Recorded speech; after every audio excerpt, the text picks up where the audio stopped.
Hi, this is Yadi Caro, and welcome to this episode of the Hardcore Soft Skills Podcast. This is the last episode of this season, and if you are listening as this episode is released, we are approaching the end of the year. This is a time when we evaluate where we are, where do we want to go. So, this episode will give you a lot of value. My guest is Andy Storch, and he's the author of a book called Own Your Career, Own Your Life. You will learn today about how to start paving the way to get a career you love. Before we listen, let me tell you that I am very excited about the upcoming year where I will be focusing on giving you a lot of tools to help you and your team succeed. We will have episodes focused on skills coaching and with more frequency. Also, workshops, boot camps, and opportunities to get together and learn. Visit my website, hardcoresoftsskillspodcast.com, for details. And while you are there, sign up for my newsletter. Now, let's listen to my conversation with Andy Storch.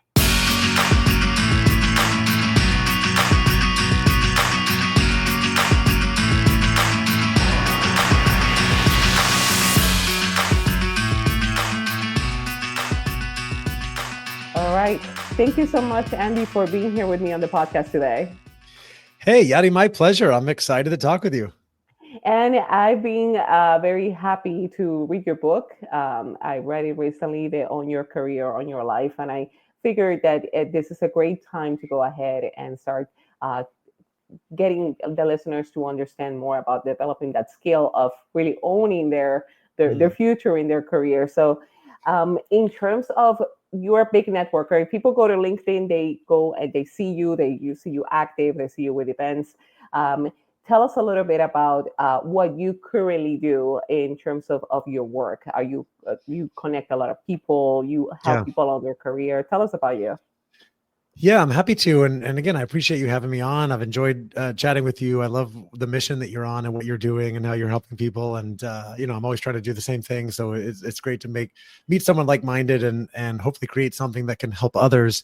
And I hope people will come find me on LinkedIn and connect. I'm very active there. Generally, I consider myself a speaker, a trainer, a facilitator, a consultant, and a connector. And I speak in a lot of organizations or work with a lot of organizations to help them improve engagement, retention, productivity by teaching people to take more ownership of their goals. By teaching people to take more ownership of their career, to achieve more of their goals, to improve their performance, and to achieve more success in the future. And I do that through keynote speaking. I have a training program I run.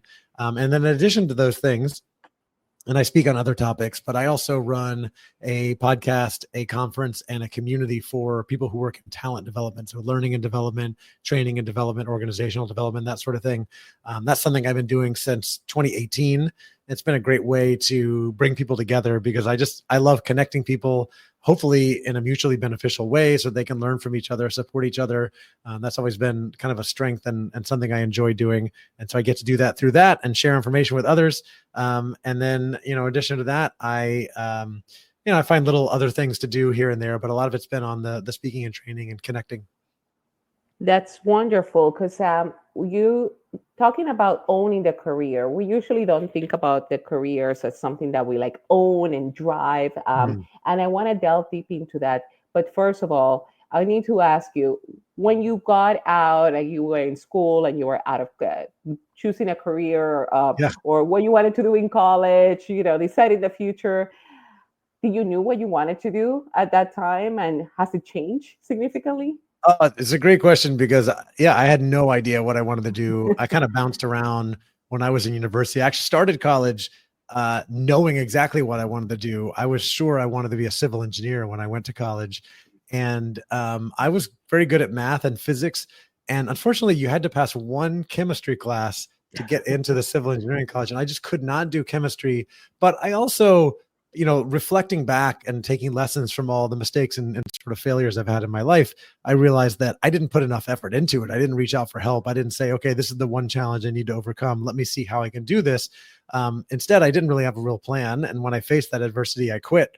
And I ended up changing majors. Now, I was also in a fraternity. I was going out and having a lot of fun. And if I'm honest, I wasn't completely focused on my academics at the time. But I switched to a major in more business and computer science. And I thought I was going to go into a career in that field just because I heard that there were good jobs or money there. But that didn't quite work out. And when I graduated, I didn't really have much of a plan. And I kind of just took the only job I could find. And I kind of bounced around for several years, really drifting through my career, operating in reaction mode, trying different things, but not truly knowing what I wanted to do or where I wanted to go, and never really having a good plan for how to get there. Until several years later, when I got lucky and happened into a job with a really cool consulting company after I got my MBA that turned out to be kind of a dream job because I had started to recognize what my strengths were and what the things were that I really liked doing. But it wasn't until around 2016 that I started getting into personal development. I started doing a lot of personal reflection to really think about who I am, what I like doing, what I don't like doing, what my strengths and weaknesses and my values are, and what a career would look like that would really be designed for me, something that I would truly love and enjoy doing. That's when I started really taking ownership of my career and starting to design a career that was right for me. Now, as I was going through that process, I felt myself being really drawn towards the idea of entrepreneurship. I don't know why there were no entrepreneurs in my family. I don't think I even knew what that was when I was growing up. But for some reason, I was really drawn towards that. I wanted to be running my own business and sort of have that control, the risk reward, the variety, and all the things that comes with it. And so I started trying to figure out how can I start my own business, but build something around my strengths, my skills, my values, the things that I love doing, my energizers. And as I was doing that, I realized, oh, I've actually learned, reading tons of books, listening to lots of podcasts, trying lots of things. I've actually been learning all the things and developing the skills I can use to help other people do the same thing. And because I was also talking with a lot of clients in the corporate space during that time, I was doing a lot of training in like leadership development, strategy, business acumen, things like that. And what I realized is, most people don't necessarily want to be entrepreneurs. A lot of people are not cut out for that. They like working for companies. But I think what everybody does want is to feel happy and fulfilled in their career. And happiness and fulfillment comes from doing things you enjoy doing. And a lot of it comes from growth and from contribution. So knowing that you are growing in some sort of way and feeling like you're adding value, you're contributing, and it's work that fits in with your strengths, the things that you enjoy doing. And so I want a kind of a mission to help more people find those things. And I think one of the biggest keys is to take ownership, to take full responsibility for your career, for your vision, for your goals, for the things that you want to achieve. And in doing that, you'll find that while you may not achieve everything, the process becomes a lot more fulfilling and you're a lot more intentional about where you're going. You mentioned a lot of great things there because when you had that moment of realizing that, hey, I want to do something different in my career, we've all have felt that throughout at some point, and you stopped and did personal development and ask yourself some questions, and you talk about strengths, skills, and values. So let's talk about values because that's Mhm. assuming that they say I don't necessarily like have we have values in general, Yeah. Yeah. but how do we design, how do we stop and say like what are my values? So is there an approach to that you suggest to define those? Yeah, it's a good question. So there's tons of values exercises out there you can do. I don't have one that's a favorite. I always recommend just Google, go Google value exercises and find one that works for you. And the general idea is, it'll give you a list of say 200 sort of terms, characteristics like honesty, integrity, happiness, love, money, success, recognition, adventure, freedom, autonomy, responsibility, all these things, right? And the goal for that is to try to whittle it down to like 5 to 7 things that are the most important. And that's where it gets really hard because you look at the list and you're like, I like all these things. All these things are important to me. Right. But the idea of identifying values is not just what do you identify with, what's important, but prioritizing. Like if the rubber met, when it comes down to it, you need to choose what's more important than the other. Like we all say, we want freedom. We all say we want health. We want relationships, but if you have to choose between one or the other, what would you choose? And that becomes a more important value. A simple example that I actually borrowed from my friend Christine years ago was that you might say that health and fitness are important to you and that relationships are important to you. When you get to the end of the workday and you're planning on going to the gym and your friends invite you to happy hour, what do? Right? Mm. If health and fitness is the most important thing, then you say, I'm sorry, I'd love to join you, but I really got to get to the gym. if relationships are most important to you, you say, you know what, I'll go to the gym tomorrow morning. I'm going to go to happy hour now so I can socialize and build these relationships. There's no right or wrong answer. It's just what's most important to you. And I think it's important to build, come connect with those values. And so, for example, for me, freedom and autonomy is really important to me. I realized that through going through these exercises, which is why I'm so drawn towards entrepreneurship. I love working with other people. And I see the value, of course, in having managers and bosses and accountability. But I've always struggled with having someone that's sort of telling me what to do. I don't really like it, right?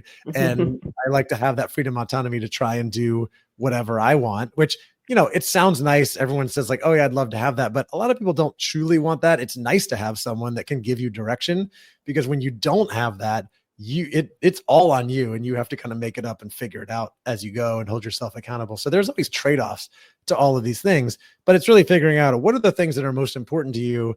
And then do any of those connect with the work you do or the other things that you do in your personal life? Because your work may not necessarily hit all of those values, but hopefully you can find ways in your personal life of, spirituality is one of your most important values that may not necessarily be addressed in the work that you do, unless you find that it's so important that you actually want to go into a line of work, right? In, a church or in some other type of spiritual organization that's going to help you connect with that more. It just depends on how important is it compared to other things.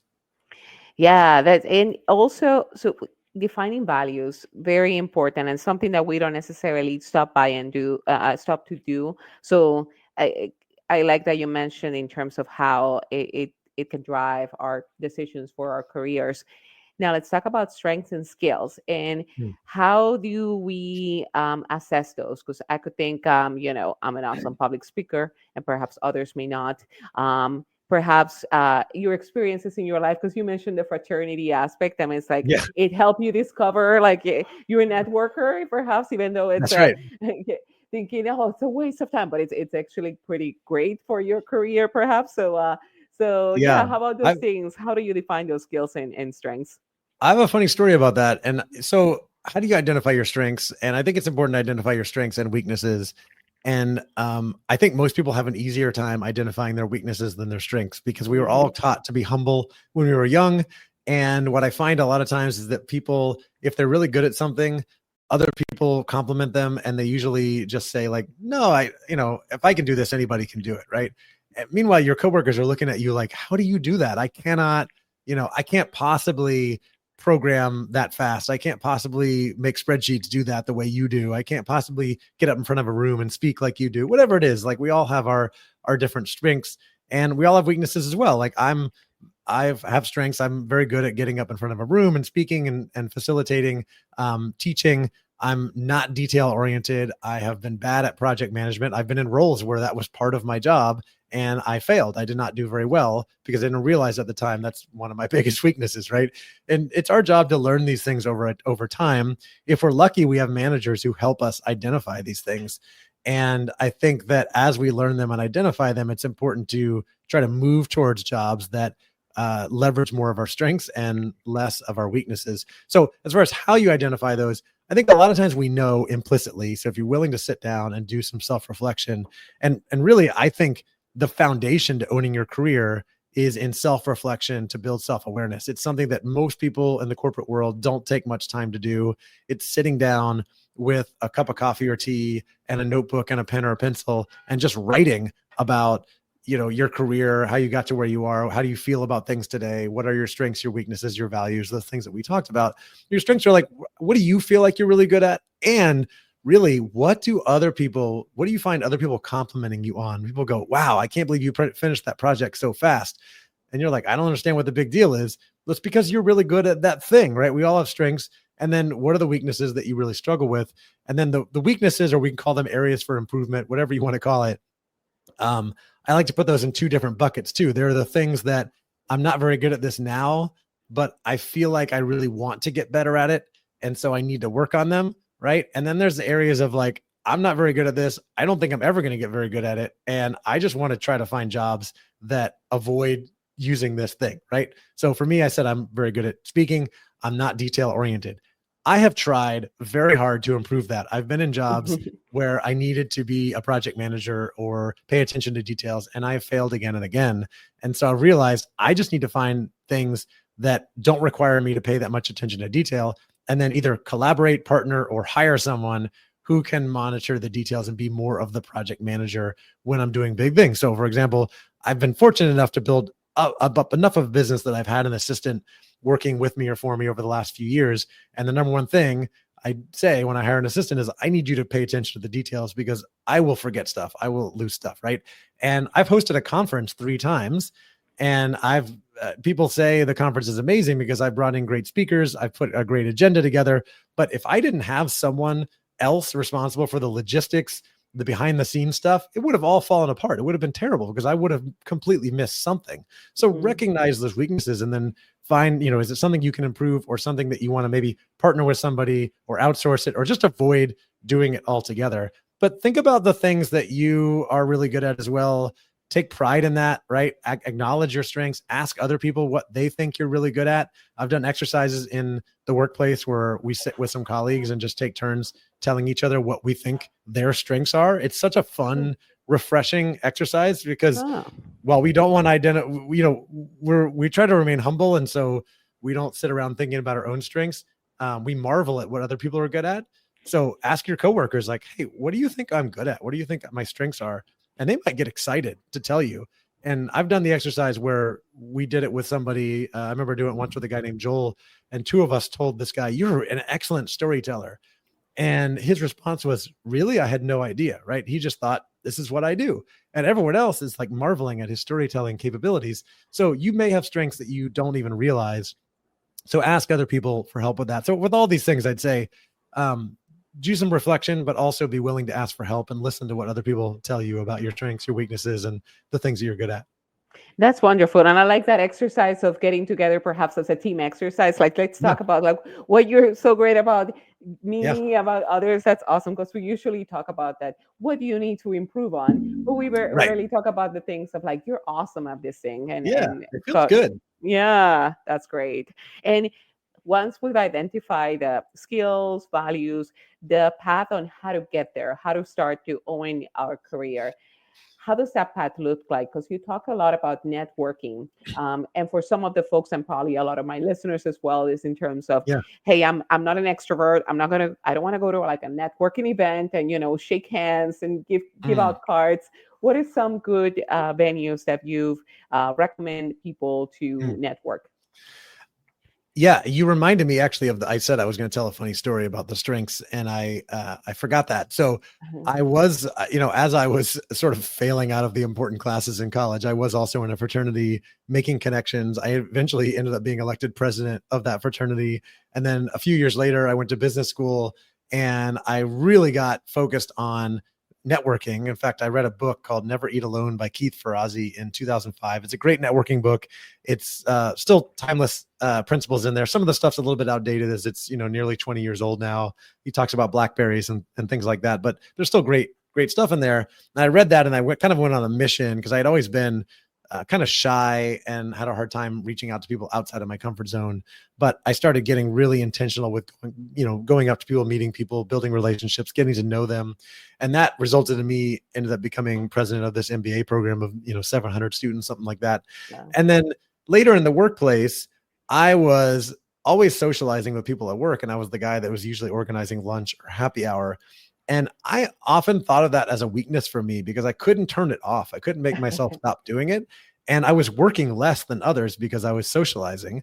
And therefore, I wasn't getting as much done at work. And I wasn't achieving very much success in those jobs. So again, that's why I thought of it more as a weakness. It was only till later when I really started to reflect on this and build a career, a business around my strengths to realize like, oh, I'm a connector. People value having someone that brings people together for lunch or happy hour.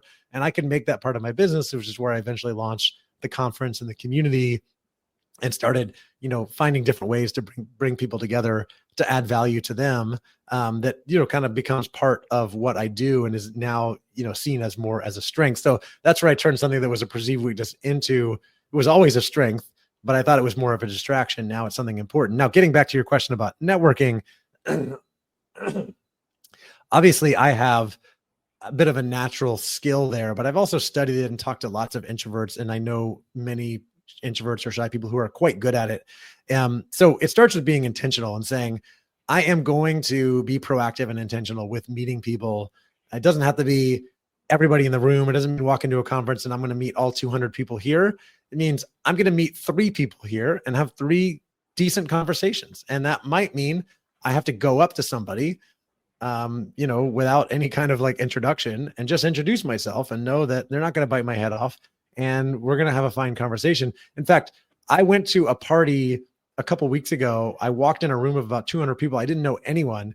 And I kind of walked in and did that awkward thing where you walk in, you look around, you think, oh, everybody knows each other except for Mm-hmm. me. And I'm standing there. And this woman came up to me with the absolute best line that I loved. And I told her how grateful I was. She said, did you come here on your own? And I was like, yeah, I did. And she's like, I did too. And then that started a conversation. And we ended up talking for 20 minutes, having a great conversation. We connected on LinkedIn and, we still keep in touch. So you can use icebreakers like that to come up to people like, hey, I don't know anyone else here. I don't know about you. So that's at networking events. But as far as networking, you don't even have to go anywhere, right? Because LinkedIn makes it so easy. I work remotely. I now am far away from most of my network because I'm from the US, but I moved to Spain last year. And so I'm on Mm-hmm. LinkedIn all day, every day, connecting with people, messaging with people. And then the goal is if it's someone interesting that I want to get to know, I might want to do business with, they could be a potential client or a mentor, to get them on a Zoom call and have a conversation, right? And so you can be networking on LinkedIn. You can be networking, of course, with your colleagues. I think it's always a good idea to get outside of your team and find out what other people are doing. If you work in a bigger company, it's always good to know somebody in IT, know somebody in finance, know somebody in HR, know somebody in legal, because you may need help from one of those people at some point, right?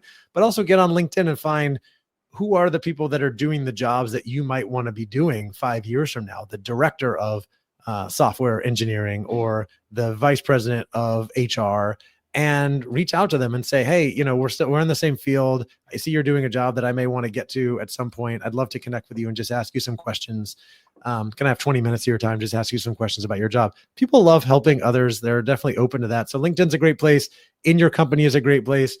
Asking, contacts for introductions to other people in a particular role or niche or whatever is a great place. And then going to the occasional networking event or conference that's in your industry, in your function, in your field can be helpful as well, as long as you're kind of intentional about how you spend your time there. You don't get overwhelmed by the fact that there's 300, 500 people and say, I don't need to meet all of them. I just need to have 3 to 5 good conversations and it will be worth my time to be here. And I wrote in my book that there are 3 things you can always be doing to set yourself up for future success. And networking is one of them. No matter what type of job you're in, what type of role, whatever you do, whether you're introverted or extroverted, you can always be networking and building relationships one person at a time. And you never know where those might lead. You might talk to somebody and they may be hiring for something that you're looking for, or maybe not, where they might be your next best friend. You have no idea, but you won't know until you started that conversation. I love that advice. A lot of great advice in terms of both virtual collaboration or virtual introductions of those approach of how to reach out to folks and ask those specific questions about where do you want to be in the next 5 years, and ask the questions about how do you get there, and the intro part, because yeah, networking events could get awkward, but they could also be great events where people come in like, hey, we're standing here, let's just talk. So as that happened to me recently, network Yeah. event, and so that's fun. Now, what's the best way for people to find you if they have questions or want to know more about your work? Yeah, LinkedIn is the best place, of course. Feel free to reach out and connect with me. If you're interested in this topic of owning your career, I have a book called Own Your Career, Own Your Life. It's available on Amazon in just about every country, includes 2 chapters on networking, one on building your personal brand. I'm really proud of this. I put my life's work into this book to really teach people everything I know about taking ownership of your career and achieving more success. And if you want to learn how to own your career, but you don't want to buy the book, or in addition to buying the book, I also have some great bonus resources and tips on my website. If you go to andystorch.com/career, or Andy Storch, sorry, if you go to andystorch.com/bonus, you can download some of my bonus resources, including the 5 steps to owning your career. It'll get you on my email list. And I have a podcast that kind of goes with that as well. Wonderful. Thank you so much, Andy, for being here with me on the podcast today. A lot of great lessons that you've shared today. Thank you, Yadi. I really enjoyed it.